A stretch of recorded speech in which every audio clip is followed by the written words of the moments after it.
হরে কৃষ্ণ। বন্ধুগণ, আজ আমি আপনাদের কোনো মৃত্যু বা প্রেমের গল্প শোনাব না, বরং এমন একটি সত্যের মুখোমুখি দাঁড় করাবো যা হয়তো হাজার হাজার স্বামী প্রতিদিন দেখেন অথচ বুঝতে পারেন না। আপনার স্ত্রী কি সত্যিই আপনাকে ভালোবাসেন, নাকি শুধু দায়িত্ব পালন করছেন? উত্তরটা কিন্তু এত সহজ নয়। আর সেই কারণেই আজকের গল্পটি শেষ পর্যন্ত শোনা একান্ত জরুরি। স্বামী স্ত্রীর সম্পর্কের মতন জটিল সম্পর্ক কিন্তু খুব কমই আছে। আমরা প্রায়শই সোশ্যাল মিডিয়া বা সিনেমায় দেখি রোম্যান্টিক ডিনার, দামি উপহার বা বড় বড় সারপ্রাইজকে ভালোবাসার মাপকাঠি হিসেবে ধরা হয়। কিন্তু আপনি কি জানেন, একজন স্ত্রী তার স্বামীকে কতটা ভালোবাসেন তার প্রমাণ এই বড় বড় আয়োজনে কিন্তু থাকে না। এর প্রমাণ থাকে সেই নীরবতাগুলোর মধ্যে, যা আপনি শুনতেই পান না। ৯৯% পুরুষ সারা জীবন কাটিয়ে দেন এইটা বুঝতে যে তার স্ত্রী তার জন্য প্রতি মুহূর্তে কী পরিমাণ মানসিক ত্যাগ করেই চলেছেন। আজ আমরা কোনো কাল্পনিক গল্প বলবো না, বরং মনোবিজ্ঞান এবং জীবনের ধ্রুব সত্যের উপরে ভিত্তি করে এই দীর্ঘ প্রতিবেদনের ব্যাখ্যা করব। হয়তো আজ আপনি আপনার স্ত্রীকে এক নতুন চোখে আবিষ্কার করবেন। স্ত্রীর ভালোবাসার প্রথম এবং সবথেকে শক্তিশালী ভাষা হলো ত্যাগ। এই ত্যাগ কিন্তু কেবল কেরিয়ার ছেড়ে দেওয়া নয়, এটি হলো প্রতিদিনের সেই ছোট ছোট আপোষ যা তিনি হাসি মুখে করে যান অবিরত। হয়তো তিনি গান শুনতে ভালোবাসতেন, কিন্তু আপনার অফিসের ক্লান্তি দেখে তিনি টিভিটা বন্ধ করে দেন। হয়তো তিনি কোথাও ঘুরতে যাওয়ার পরিকল্পনা করেছিলেন, কিন্তু আপনার আর্থিক চাপের কথা ভেবে তিনি নিজেই সেই ইচ্ছাটা চেপে যান এবং আপনাকে বলেন, না থাক, এখন যাওয়ার দরকার নেই। আপনার মোজা কোথায়, আপনার ওষুধ কোথায়, ওষুধের সময় কখন, আপনার বাবা মায়ের শরীর কেমন, এইসব খুঁটিনাটি বিষয়ের সব কিছু কিন্তু তার মাথায় থাকে। তিনি জানেন আপনি কখন রেগে যান আর কখন ভেঙে পড়েন।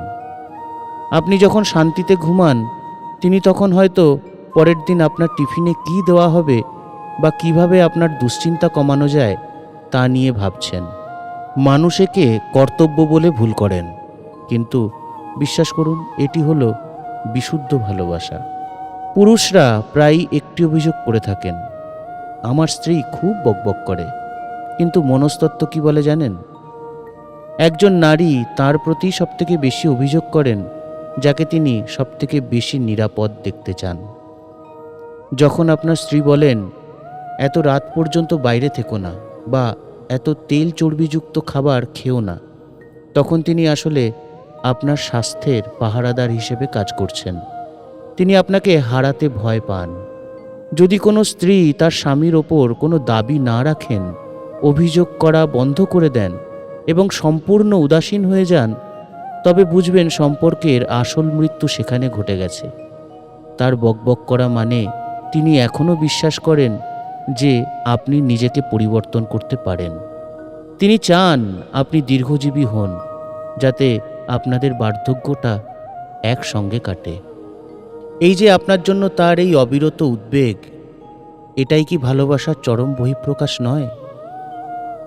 সাফল্যের সময় তো সবাই পাশে থাকে, কিন্তু ব্যর্থতার অন্ধকারে কে দাঁড়িয়ে থাকে? তিনি একজন স্ত্রী। আপনি হয়তো জানেনও না, আপনার স্ত্রী আপনার দেওয়া হাত খরচ থেকে নিজের অল্প অল্প আয় থেকে একটি গোপন তহবিল তৈরি করে রেখেছেন। কেন জানেন? নিজের গয়না কেনার জন্য নয়, বরং সেই দিনের জন্য যেদিন আপনার হাত খালি থাকবে। যখন আত্মীয়রা আপনার সমালোচনা করে, যখন সমাজ আপনাকে ব্যর্থ বলে তকমা দেয়, তখন আপনার স্ত্রী প্রথম ব্যক্তি যিনি সবার সামনে আপনার হয়ে লড়েন। ঘরের ভেতরে হয়তো তিনি আপনার সাথে তর্ক করেন, কিন্তু বাইরের জগতের কাছে আপনিই তার কাছে শ্রেষ্ঠ। তিনি আপনার আত্মসম্মানকে নিজের সম্মান বলে মনে করেন। এই মানসিক সাপোর্ট একজন পুরুষকে আবার শূন্য থেকে শুরু করার শক্তি দেয়। সন্তান হওয়ার পর অনেক স্বামী মনে করেন স্ত্রী তাকে আর আগের মতো ভালোবাসেন না, কিন্তু এটি একটি মস্ত ভুল ধারণা। একজন নারী যখন মা হন, তার ভালোবাসার পরিধি বহু গুণ বেড়ে যায়। তিনি তখন একই সাথে আপনার সন্তানকে মানুষ করছেন এবং আপনার সংসারের শৃঙ্খলা ধরে রেখেছেন। সারাদিন বাচ্চার পেছনে ছুটে ক্লান্ত হওয়ার পরেও যখন তিনি রাতে আপনার জন্য অপেক্ষা করেন বা আপনার পছন্দের খাবারটি রান্না করেন, তখন বুঝবেন তিনি নিজেকে নিংড়ে দিচ্ছেন। তিনি হয়তো আর আগের মতো সাজগোজ করার সময় পান না, কিন্তু তার প্রতিটি পরিশ্রম আপনারই বংশের উজ্জ্বল ভবিষ্যতের জন্য। তার এই আত্মত্যাগ ভালোবাসার এক মহান রূপ। আমাদের সংস্কৃতিতে সাবিত্রী সত্যবান বা সতী সাবিত্রীর কাহিনী আছে। এর মূল বার্তা কি জানেন? এর বার্তা হলো, একজন স্ত্রী তার সংকল্পের জোরে স্বামীর অমঙ্গল দূর করতে পারেন। আপনি নাস্তিক হতে পারেন, কিন্তু অস্বীকার করতে পারবেন না যে পৃথিবীর কোটি কোটি স্ত্রী প্রতিদিন তার ইষ্টদেবতার কাছে নিজের জন্য নয়, বরং তার স্বামীর আয়ু এবং সাফল্যের জন্য প্রার্থনা করেন। এই যে নিজের অস্তিত্বকে অন্য একজনের মঙ্গলের সাথে জুড়ে দেওয়া, এটিই হলো অলৌকিক ভালোবাসা। তিনি হয়তো আপনাকে মুখে বলেন না, কিন্তু তার প্রতিটি উপোস, প্রতিটি প্রার্থনা আপনার জন্যই উৎসর্গ করা। আমরা যখন কোনো জিনিস প্রতিদিন পাই, তখন আমরা তার মূল্য ভুলে যাই। স্ত্রী যখন প্রতিদিন গরম ভাত আপনার সামনে দেন, তখন আপনি সেটাকে স্বাভাবিক মনে করেন, কিন্তু একবার ভেবে দেখুন, যেদিন তিনি থাকবেন না, সেদিন এই স্বাভাবিক কাজগুলোই পাহাড়ের মতো কঠিন মনে হবে। অনেক সময় পুরুষরা মনে করেন টাকা উপার্জন করাই সব, কিন্তু টাকা দিয়ে সুবিধা কেনা যায়, শান্তি নয়। স্ত্রী সেই শান্তি দেন যা কোনো ধন দৌলত দিতে পারে না। তার ভালোবাসার ভাষা সেবা, আর আমাদের সমাজ সেবাকে কাজ হিসেবে দেখে, ভালোবাসা হিসেবে নয়। যদি আপনি আপনার স্ত্রীর ভালোবাসার গভীরতা মাপতে চান, তবে এই দিকগুলোতে নজর দিন।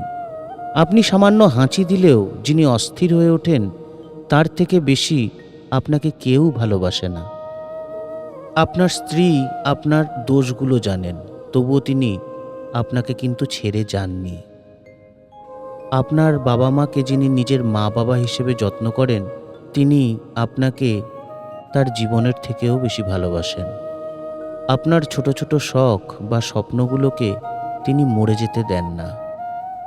তিনি যখন অভিমান করেন, তখন বুঝবেন তিনি আপনার কাছে একটু সময় এবং গুরুত্ব চাইছেন।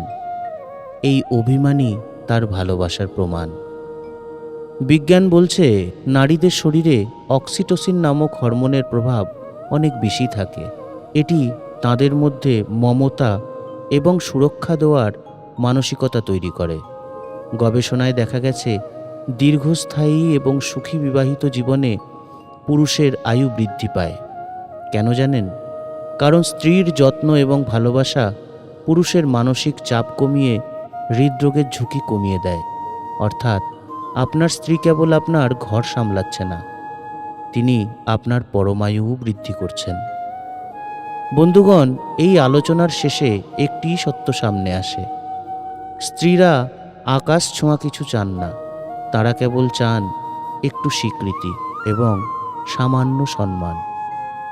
যিনি নিজের বাড়ি ছেড়ে নিজের পদবি বদলে আপনার বাড়িতে চলে এসেছেন এবং আপনার জীবনকে গুছিয়ে দিচ্ছেন, তার ভালোবাসা পরিমাপ করার মতন কোনো পাল্লা পৃথিবীতে নেই। হয়তো তিনি আজ ক্লান্ত, হয়তো তিনি আজ আপনার সাথে একটু রাগ করেছেন, কিন্তু এর গভীরে রয়েছে সমুদ্রের মতো গভীর মমতা। আজ আপনার স্ত্রীকে কোনো উপহার দিতে হবে না, শুধু তার হাতটা ধরে একবার বলুন, আমি জানি তুমি আমার জন্য কত কষ্ট করো, ধন্যবাদ আমার পাশে থাকার জন্য। দেখবেন তার সব ক্লান্তি এক মুহূর্তেই মুছে গেছে। আপনার একটি ছোট্ট বাক্য তার পৃথিবীর শ্রেষ্ঠ উপহার। ভিডিওটি যদি আপনার মন ছুঁয়ে থাকে, তবে অবশ্যই লাইক দিন এবং আপনার সেই সব বন্ধুদের সাথে শেয়ার করুন যারা হয়তো এই সত্যটি এখনও উপলব্ধি করতেই পারেননি। আপনার মতামত আমাদের কমেন্ট বক্সে জানান। ভালো থাকুন, ভালোবাসা ভাগ করে নিন। হরে কৃষ্ণ।